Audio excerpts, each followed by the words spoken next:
आज के समय में चिंता और तनाव से जुड़ी समस्याएं लगातार बढ़ती जा रही हैं। हर व्यक्ति किसी न किसी तरह की चिंता से ग्रस्त है। चिंता करने से हमें कोई लाभ नहीं होता, उल्टा हमारे मन की शांति और चैन खो जाता है। लेकिन ये जानते हुए भी कुछ भविष्य की चिंता करते हैं तो कुछ लोग अपने अतीत को लेकर दुखी होते हैं। और इसीलिए आज के इस वीडियो में मैं आपको गौतम बुद्ध की एक कहानी सुनाऊंगा, जिसे सुनने के बाद आप चिंता करना और बहुत ज्यादा सोचना छोड़ देंगे। एक बार की बात है, गौतम बुद्ध भारत के पाटलिपुत्र नाम के एक शहर से गुजर रहे थे। पाटलिपुत्र एक बहुत ही संपन्न शहर था, जहां बहुत ही अमीर और धनवान लोग रहा करते थे। तो जब वहां के लोगों को पता चला कि गौतम बुद्ध पाटलिपुत्र में आए हुए हैं और लोगों को उपदेश दे रहे हैं, तो बहुत से लोग गौतम बुद्ध को देखने के लिए उनके पास पहुंच गए। उन्हीं लोगों में पाटलिपुत्र का एक व्यापारी भी था। उस व्यापारी के पास इतना धन था कि वो अपना जीवन शांति से व्यतीत कर सकता था, लेकिन फिर भी उसको चैन ही नहीं मिलता था, शांति ही नहीं थी, बेचैन रहता था। वो और धन इकट्ठा करने की कोशिश में लगा रहता था, ताकि उसके बच्चों और आने वाली पीढ़ियों को भी धन की कमी ना हो। वो इतना सारा धन कहां से लेकर आए, ये सोच सोचकर उस व्यापारी का दिमाग खराब हो गया और वो तनाव की स्थिति में आ गया था। तो वो अपनी ज्यादा सोचने की समस्या का हल जानने के लिए गौतम बुद्ध के पास पहुंचा। गौतम बुद्ध के पास पहुंचकर उस व्यापारी ने बुद्ध को प्रणाम किया और उनसे पूछा, हे गौतम बुद्ध, आप तो सर्वज्ञाता हैं, आपके पास हर समस्या का समाधान है। मैं एक व्यापारी हूं, मेरे पास जीवन चलाने के लिए हर आवश्यक वस्तु उपलब्ध है, लेकिन फिर भी मेरा मन शांत नहीं रहता। मैं हमेशा अपने आने वाले बच्चों और उनके बच्चों का क्या होगा यही सोचता रहता हूं। इस वजह से मेरी नींद, भूख सब कुछ खत्म हो गई है और मैं चिंताओं से घिर गया हूं। कृपया करके मेरा मार्गदर्शन करें। बुद्ध ने उनकी बात सुनी और मुस्कुराकर बोले, ठीक है, मैं तुम्हारी चिंता और परेशानी का समाधान बताऊंगा, लेकिन उससे पहले क्या तुम एक कहानी नहीं सुनना चाहोगे?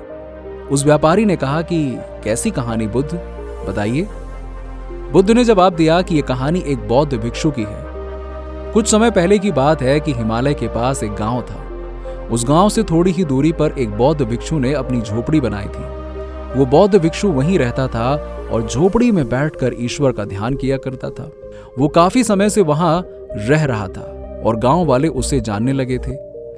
एक बार उस बौद्ध भिक्षु ने पैदल ही हिमालय के उस पार जाने का निश्चय किया। उसने अगले दिन गांव के कुछ लोगों को बता दिया कि कुछ दिनों के लिए वो कहीं जा रहा है, तो वो उसकी झोपड़ी का थोड़ा ध्यान रखे। और इसी के साथ ही वो बौद्ध भिक्षु अगले दिन थोड़ा खाना और पानी अपने साथ लेकर अपनी यात्रा पर निकल गया। वो कई दिनों तक पैदल चलता रहा और फिर हिमालय के उस ओर पहुंचा। वहां पहुंचकर उसने वहां के कई गांवों में यात्रा की, वहां भिक्षा मांगी और लगभग 20 दिनों की यात्रा के बाद वो वापस अपने गांव की तरफ चल पड़ा। उसका गांव हिमालय के करीब था, जिस वजह से वहां पे आए दिन भीषण तूफान आया करते थे। और जब वो गांव से दूर था, उसी बीच उसके गांव में एक तूफान आया और तूफान के दौरान उसकी झोपड़ी की छत ही उड़ गई और उसकी झोपड़ी तहस नहस हो गई। अब झोपड़ी का सिर्फ कुछ ही हिस्सा बचा हुआ था। जब गांव वालों ने यह देखा तो उन्हें बड़ा खराब लगा और वो परेशान होने लगे कि अब उस बौद्ध भिक्षु का क्या होगा, बेचारे के साथ कितना गलत हो गया है। कुछ दिनों के बाद जब अपनी यात्रा पूरी करके वो बौद्ध भिक्षु वापस आया, तो उसने देखा कि गांव के कुछ लोग उसकी झोपड़ी के बाहर खड़े हुए हैं। तो वो भिक्षु जब वहां पहुंचा तो गांव वाले उसे देखकर बोले कि मुनिवर, ईश्वर ने आपके साथ बहुत बुरा किया। कुछ दिनों पहले तूफान आया जिससे आपकी झोपड़ी पूरी तरह से तहस नहस हो गई। ईश्वर कितना क्रूर है कि उसने आपके रहने का एकमात्र स्थान भी आपसे छीन लिया। इतना बोल के वो गांव वाले उस बौद्ध भिक्षु की तरफ देखने लगे।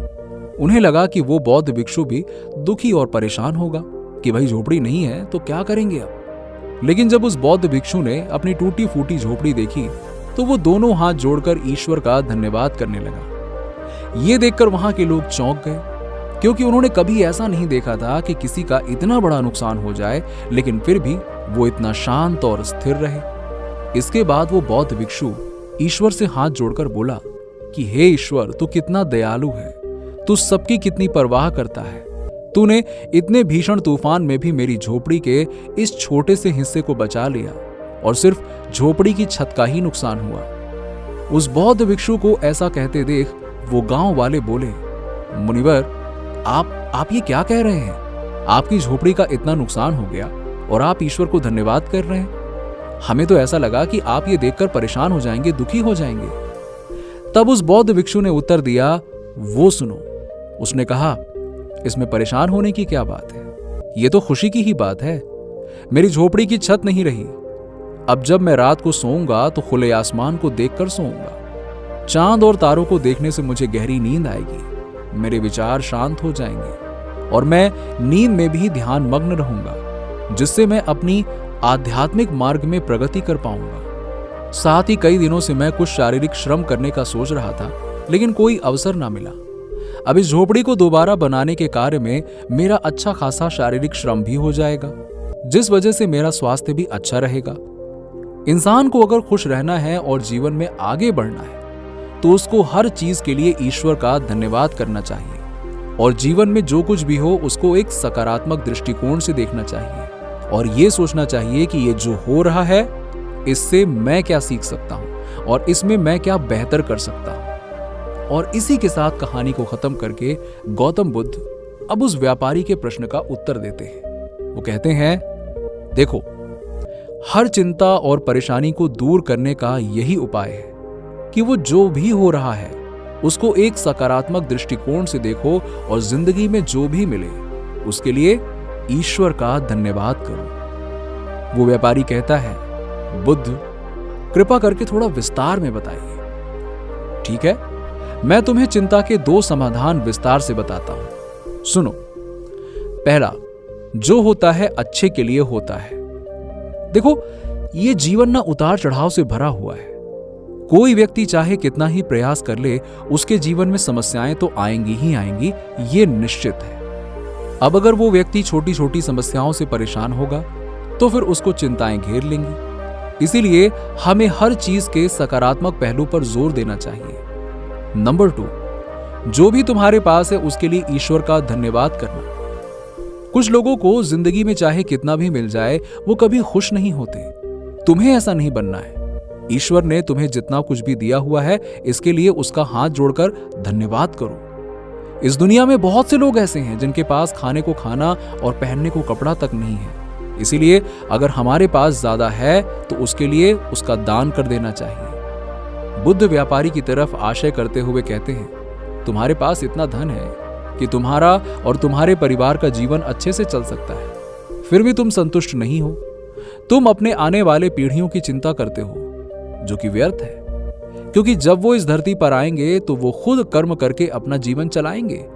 अगर तुम पहले से ही सब सुविधाएं और धन उनको उपलब्ध करवा दोगे तो वो कुछ काम धंधा करेंगे ही नहीं। इसलिए जितना तुम्हारे पास है उसमें संतुष्ट रहो और अपनी आने वाली पीढ़ियों की चिंता मत करो, उनके बारे में मत सोचो।